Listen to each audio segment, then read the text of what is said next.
Bonjour à toutes et à tous, bienvenue dans cette 4e émission de Silence on Fif. On se retrouve ici au sommet de la citadelle de Namur, au pavillon. Alors si vous l'avez déjà reconnu, c'est normal vu qu'il représentait la Belgique à l'exposition universelle de Milan.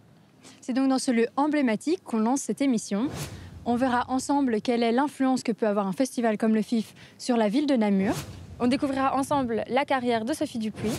Et on prendra un téléphérique avec Annie Saint-Pierre.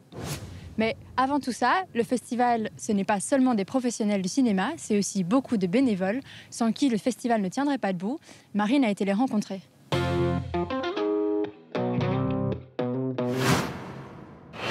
Ce sont les petites mains du FIF. Ils sont 194, ils sont très discrets et pourtant capital au bon déroulement du festival. Lucie et Manon sont bénévoles dans le cadre de leurs études en événementiel. Elles tiennent la billetterie et sont conscientes de l'importance de leur rôle. N'importe quelle personne qui rentre, c'est nous qui sommes en première loge en fait. Donc on est obligé d'avoir quand même un service. On doit savoir répondre à pas mal de questions. Même quelqu'un qui participe au FIF, qui veut manger quelque part, on doit savoir aussi le renseigner pour ça. On est un peu multitâche, je trouve. Ça arrive que vous conseillez justement pour voir un film ou l'autre? Oui, hier j'avais une madame qui voulait acheter 5 places pour avoir une réduction, mais elle n'avait pas d'idée de film. Du coup, je suis allée dans le catalogue et je lui ai parlé des résumés et je l'ai guidée vers les films qu'on était censé booster et ça a fonctionné. En sortant du chapiteau, on tombe sur Nikita. C'est son tout premier jour et elle s'occupe d'accueillir les invités et de les diriger vers les lieux où ils sont attendus. C'était très très chronométré, on doit les conduire à un tel endroit, aller chercher un autre, puis il y a maquillage, puis il y a photo et on est un peu leur nounou, mais c'est super chouette à faire. Les sourires et les people sont au rendez-vous, mais il y a aussi des moments de stress. Allô? Ok. Ah. Super. Et du coup là, qu'est-ce que tu viens d'avoir comme coup de téléphone? Une des invitées qui s'inquiétait que le chauffeur n'arrive pas, mais ça va, il est là. Tout est sous contrôle et du coup on va avoir une belle navette qui va arriver. Le travail de Nikita est complété par celui de Rémi, chauffeur. Il est retraité et accompagne depuis quelques années les personnalités partout dans la ville. La plupart des artistes aussi sont un peu stressés par les médias qu'ils vont rencontrer ou les salles sur lesquelles ils vont présenter leurs films, leur musique, donc ils sont dans un autre monde pratiquement. Mais on a des bons contacts sympathiques. Hein. Les bénévoles sont essentiels au FIF, leur travail très sérieux et les journées sont parfois longues, mais elles se déroulent toujours dans la convivialité. Avec Phil Collin. La route est plus belle, voilà. La route est plus belle. On remercie donc les bénévoles pour leur boulot d'enfer ici au festival. Maintenant, le réalisateur Fabien Gorjard vient nous parler de son film La vraie famille qui concourt ici dans la compétition du FIF. C'est un film émouvant sur une famille d'accueil déchirée. Avant de retrouver Sarah pour une interview, on regarde un petit extrait ensemble. Mais parce que je suis pas ta vraie maman. Mais ma vraie maman, elle est dans une tombe, donc c'est pas grave. Ouais, mais quand même, il faut quand même que tu aies ça, c'est important. Mais je vais t'appeler comment? Je sais pas, tu m'appelles comme tu veux. Tu peux m'appeler, je sais pas, tu m'appelles Miss Monde ou tu m'appelles Dieu, je sais pas, comme t'en as envie. C'est pas Dieu quand même. Ah bon? Bonjour Fabien Gorjard, merci d'être avec nous aujourd'hui. Bonjour.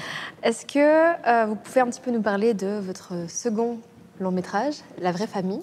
C'est quoi le pitch?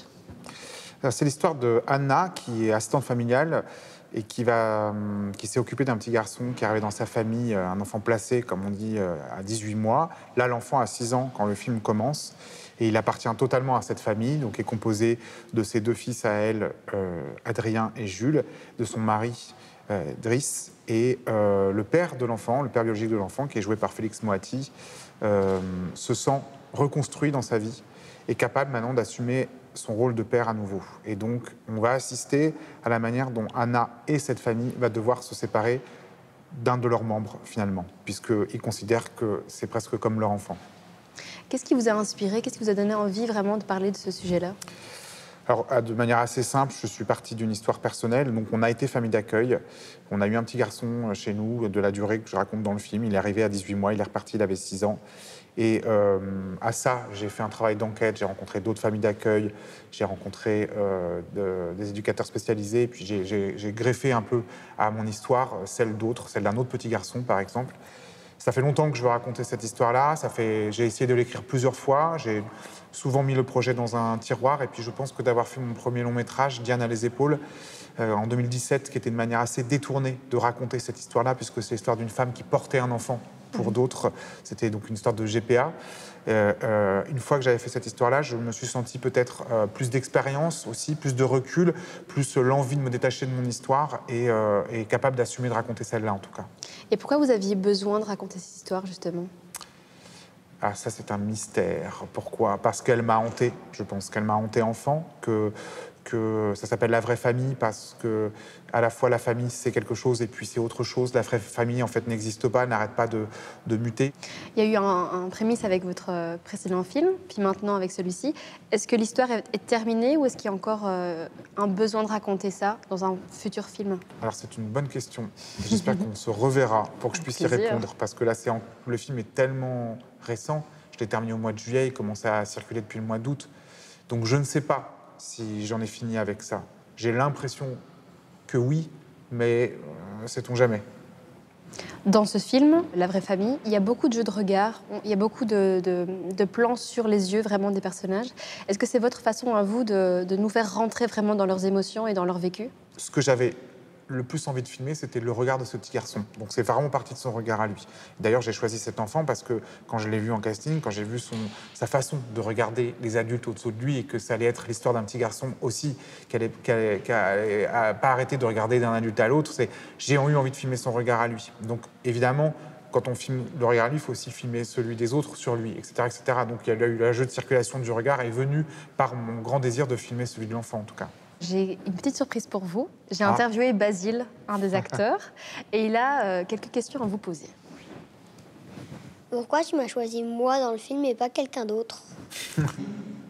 Alors j'ai choisi Basile parce que je l'ai vu passer en courant devant moi dans un square. On a fait du casting sauvage. D'abord, ce qui nous a accroché à Basile, c'est un petit garçon qui avait une sorte d'énergie comme ça, qui a amené toute une bande derrière lui. Et déjà, dans notre recherche, le personnage de Jules, ça devait être celui qu'entraîne, quoi. Et puis quand il est venu en casting, après, parce qu'on a eu la chance que les parents acceptent finalement qu'il vienne, il avait une inventivité, une folie, il s'est beaucoup amusé de ce moment-là. Je croyais que Basile avait une syngénie très forte, quoi. Il est beau, avec ses cheveux longs, voilà, il avait une beauté que j'aimais beaucoup. Voilà. Alors j'ai une deuxième petite question pour vous. Est-ce que tu as un souvenir de quand on était ensemble sur le tournage marrant ? Il y a une scène de foot dans la rue, etc. etc. Ça, c'est un moment qu'on a coupé, mais à un moment donné, dans une prise, il nous a fait une sorte d'essai. Il a pris le ballon de foot et il a sauté dans le jardin. Il a fait un saut de 2 mètres pour aller poser le ballon. Malheureusement, je n'ai pas pu garder ce plan-là, mais j'ai beaucoup ri quand il l'a fait. Voilà. En tout cas, merci d'avoir été avec nous aujourd'hui et j'espère vous revoir pour votre prochain film. Pareil. Tous les jours, on reçoit un invité dans le téléphérique de Namur. Aujourd'hui, on reçoit Annie Saint-Pierre et elle s'est prêtée à l'exercice. D'ailleurs, elle nous vient tout droit du Québec et elle a gagné un prix. Oui, c'est ça, elle a gagné le prix coup de cœur pour son court-métrage Les Grandes Claques. Jean l'a interviewée pour une séquence Fif en l'air.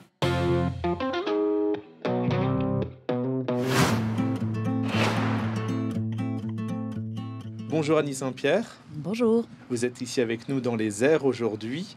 Alors on l'entend, vous êtes québécoise, c'est cela? Oui, vous l'avez entendu juste avec mon bonjour, c'est super. Vous êtes ici pour présenter votre court-métrage, Les Grandes Claques. Pourquoi avoir fait réaliser ce court-métrage? Moi, j'ai fait plus de documentaires avant. Je réalise du documentaire depuis... Bon, je dirais pas combien d'années, ça va trahir mon âge, mais quand même plusieurs années. Fallait que se présente le bon moment où j'avais vraiment envie de faire une fiction. Puis, à un moment donné, il est arrivé. Juste, voilà, j'ai ressorti de mes tiroirs.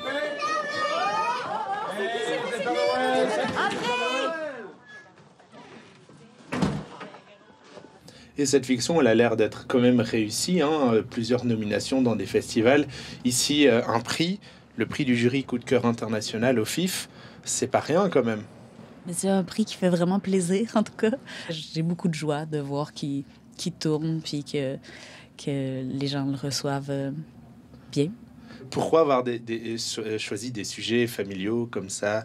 Parce que l'histoire du film, hein, c'est un homme qui se retrouve le soir de Noël dans la famille de son ex-femme. Joyeux l'ami. On n'a jamais eu l'occasion de se parler en vrai. Je trouve ça vraiment le fun que tu sois ici cet soir. Pourquoi avoir choisi des thèmes si sombres? Ben, pour moi, ils sont pas si sombres. En fait, pour moi, c'est une comédie, Les Grandes Claques. Mais c'est sûr que j'ai un humour qui est un peu... c'est doux amer. L'idée d'avoir cette opposition entre un moment difficile qui amène la fin de l'enfance et qui se passe à Noël. Papa, Ouais. faut que tu reviennes chercher Mathieu de toute façon demain, hein? C'est pas la première fois que vous venez en Belgique. Il me semble que vous avez aussi travaillé sur un court-métrage à la fois canadien et belge, Migration amoureuse. Oui, c'était un long-métrage documentaire, en fait. C'était aussi un documentaire sur une relation amoureuse entre une Québécoise et un Belge et toute la suite des papiers d'immigration et comment ça affecte leur relation. Et c'était mon copain de l'époque. Donc, il y a quelque chose de très biographique. Le seul documentaire qui était plus personnel que j'ai fait, que le moment a amené. J'aime faire des portraits. En fiction comme en documentaire, c'est de trouver l'essence de quelqu'un en images et en son en peu de temps. Un grand merci à Annie Saint-Pierre d'avoir été avec nous ces quelques instants en l'air. C'était mon plaisir, vraiment.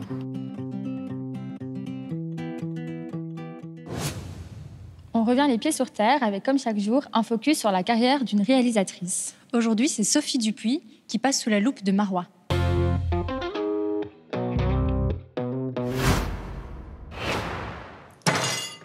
Ça, là, ça, c'est une bague de mariage. Et puis moi, je me marie à ma famille. Tendresse. Ma petite sœur préférée, regarde. Violence, cris et silence. Qu'est-ce que tu veux? Tu veux que je te conte une histoire? Maman, ok, viens, on s'en va. Détends. Maman, arrête! Arrête! On est ensemble, maman! On est ensemble, arrête! Tu arrêtes, ok? Fais une femme de toi!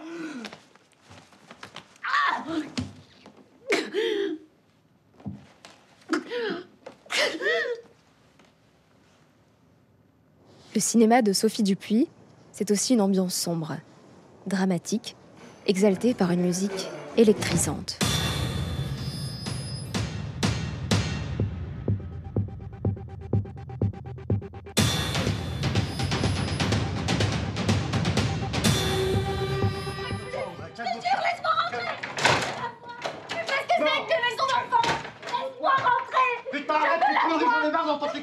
Son cinéma, c'est aussi sa ville natale, le Val d'Or, terre de la plupart de ses films.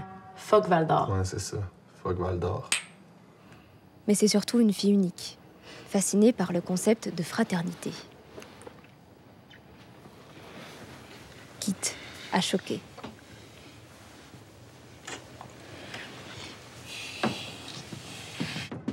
Des thèmes récurrents que l'on retrouvera dans Souterrain, son nouveau long métrage sur les miniers du Val d'Or, en compétition au FIF. Finalement, regarder un film de Sophie Dupuis, c'est se confronter à un amour qui déborde et qui finit par vous engloutir. Avant de passer devant la caméra, la plupart des acteurs doivent passer un casting. Oui, et pour comprendre comment ça se passe, Sarah est en compagnie de Emmanuelle Beaugrand-Champagne, directrice de casting au Québec. Encore une fois au Québec? Oui, décidément, on ne quitte pas le Canada ici. Alors, Emmanuelle, tout d'abord, merci de nous faire l'honneur d'être notre invitée aujourd'hui. Merci, de rien. Vous êtes une grande habituée du FIF. Il paraît que vous souriez lorsqu'on vous dit que vous êtes namuroise. Oui. Du coup, vous avez plusieurs casquettes. Vous êtes à la fois directrice de casting, vous êtes aussi scénariste, vous collaborez sur des scénarios, dont Le Cœur régulier, par exemple. Vous êtes aussi actrice. Oui, bon. Comme dans Le Café de Flore ou dans J'en suis. Mais du coup, c'est quoi la casquette au final que vous préférez porter? J'aime bien votre question. C'est consultante en scénarisation ou script doctor ou script éditrice, je ne sais pas trop comment me nommer, qui est non pas de la scénarisation, mais du travail de collaboration avec les scénaristes, d'encadrement, de lecture. Je suis la personne qui a le recul pour permettre au scénariste d'avancer dans son scénario en évitant les écueils, disons ça comme ça.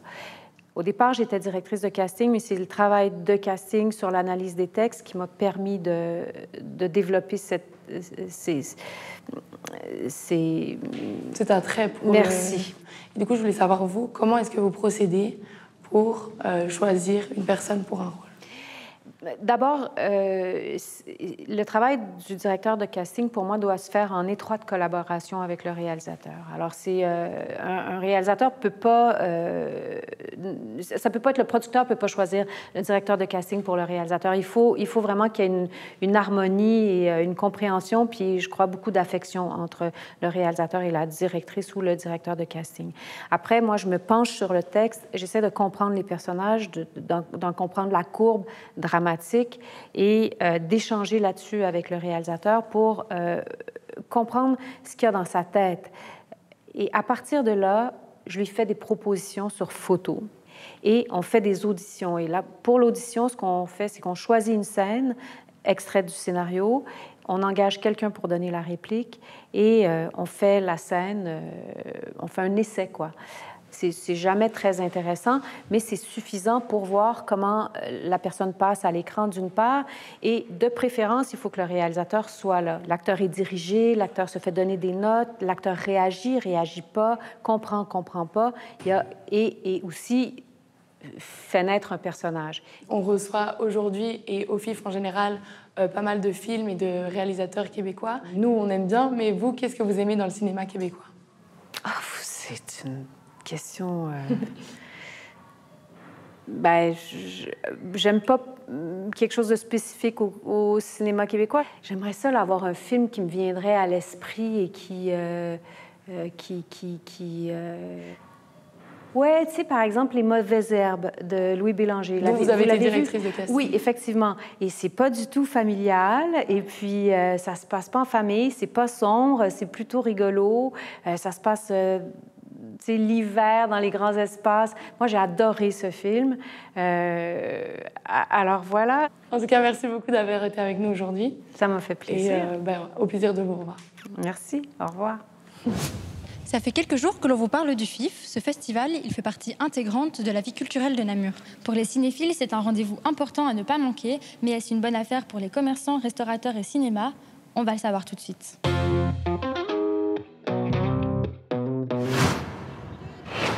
Le FIF, c'est 20 000 personnes à chaque édition.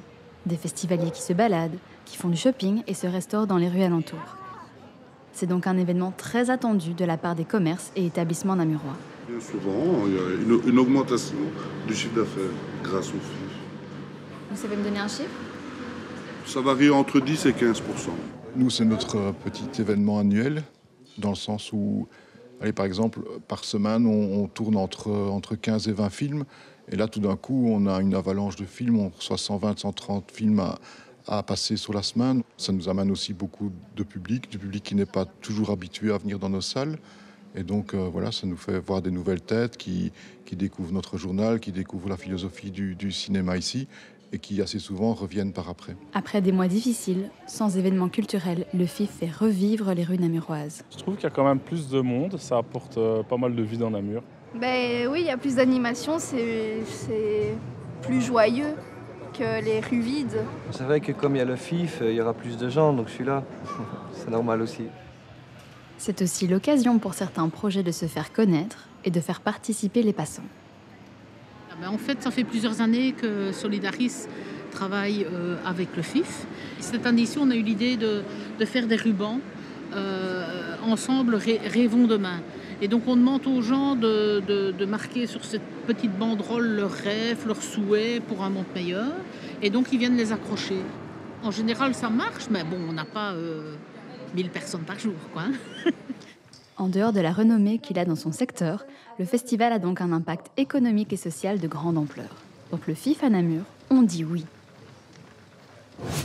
Silence on FIF, c'est une émission télé, mais c'est aussi des contenus sur la plateforme Mammouth, le média de l'IEX. On peut aussi y retrouver des entretiens comme celui de Sami Sidali avec son film Je marre. Ouais, ça représente pas mal de choses qu'on vit, que ce soit l'adolescence ou plus tard, ou même plus jeune, à savoir apprendre à gérer, ouais, tu vois, cette espèce de feu. Et je marre, en arabe, c'est ça, cette espèce de désir intérieur, tu vois, qui réchauffe, mais qui peut aussi brûler. Donc voilà, et c'est apprendre à gérer ça. Et je pense que ça, chacune, on le vit à un moment donné. Voilà. Donc si tu devais résumer un petit peu le message de ton film, pour ceux qui ne l'ont pas encore vu, pour leur donner un petit peu envie. Je dirais que le film est une proposition sur le rapport au désir. Le désir et la façon dont il s'exprime, et qu'est-ce qui se passe quand il ne s'exprime pas, ou quand des barrières sociétales ou des barrières culturelles ou des barrières humaines viennent freiner ça. Et voilà, c'est une proposition là-dessus, je pense.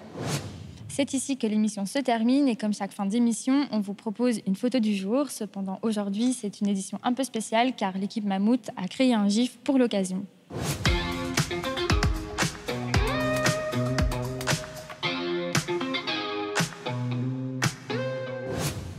C'est sur cette animation que l'on se quitte. Merci à toute l'équipe d'étudiants qui a réalisé cette émission. Merci de nous avoir suivis et à demain. À demain.